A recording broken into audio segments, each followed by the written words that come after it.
बहुत जरूरी बात ये है कि जो भी घटनाक्रम हुआ उनको जो भी पदवी हमारे सनातन धर्म में है, तो शंकराचार्य के पास जो है 4 शंकराचार्यों का जो व्यवस्था है आदि गुरु शंकराचार्य ने कही है, उसमें उनको ये उपाधि है कि नहीं है, ये एक फैक्ट है हमारे पास, अभी हमारे पास उपलब्ध नहीं है।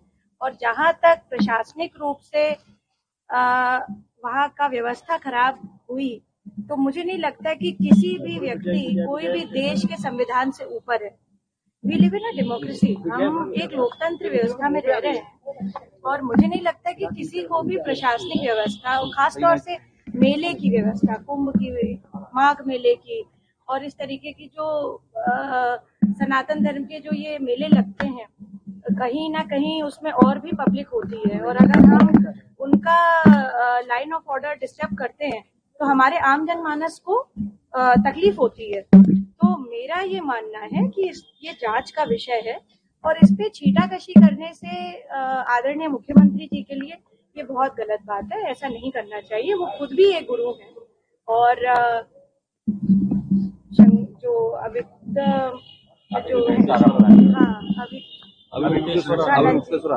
स्वामी जी को भाई वो सनातन के भाई संत है, तो उनको तो वैसे भी गुस्सा नहीं आना चाहिए, तो वो गुस्से के बारे में क्यों टिप्पणी कर रहे हैं? आपने भी उनकी वैधता पर सवाल उठा दिया कि वो शंकराचार्य है या नहीं, ये सीधा आस्था पर प्रहार नहीं लगता आपको? वैधता की बात नहीं कह रही हूँ मैं, उनकी उपाधि है कि नहीं।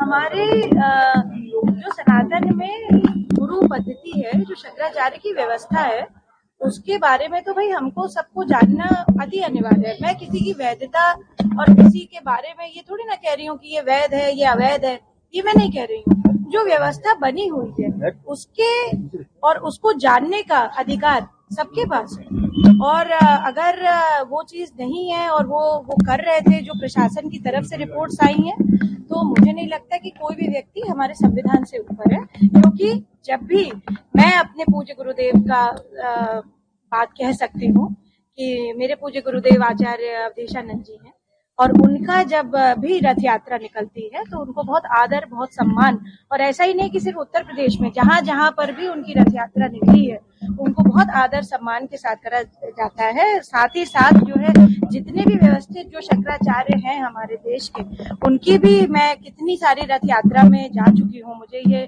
शुभ अवसर मिल चुका है। हम सब ने देखा है, आप सब वरिष्ठ पत्रकार हैं, आप सब ने देखा है, किसी प्रकार की अव्यवस्था कभी नहीं हुई।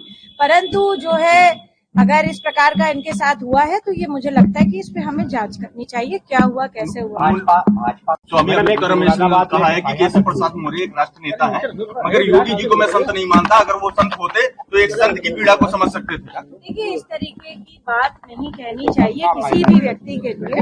प्रशासन में क्या हुआ, किस अफसर ने उनके साथ क्या किया, ये एक जांच का विषय है और इस पे जांच होनी चाहिए। बस लेकर के बड़ा समय आया है, उसमें उन्होंने कहा कि त्रिवेणी पर ही भाजपा त्रिवेणी में बच गई है और भाजपा नैतिकता की सूखी नदी रन कर रही है। देखिए, इस बारे में मैंने अभी उनका बयान देखा नहीं और ये सारी बातें जो हैं ये तभी होती हैं जब किसी तरीके का विवाद होता है।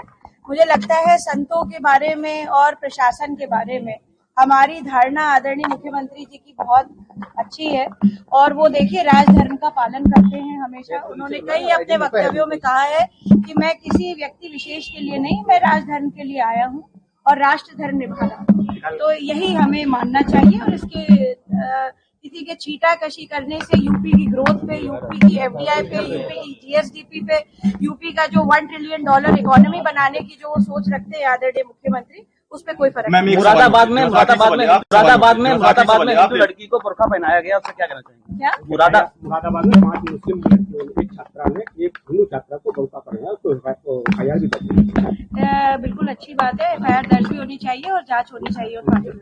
अच्छा, ये व्यक्तिगत सवाल है, इनसे क्यों आप बच रही हैं?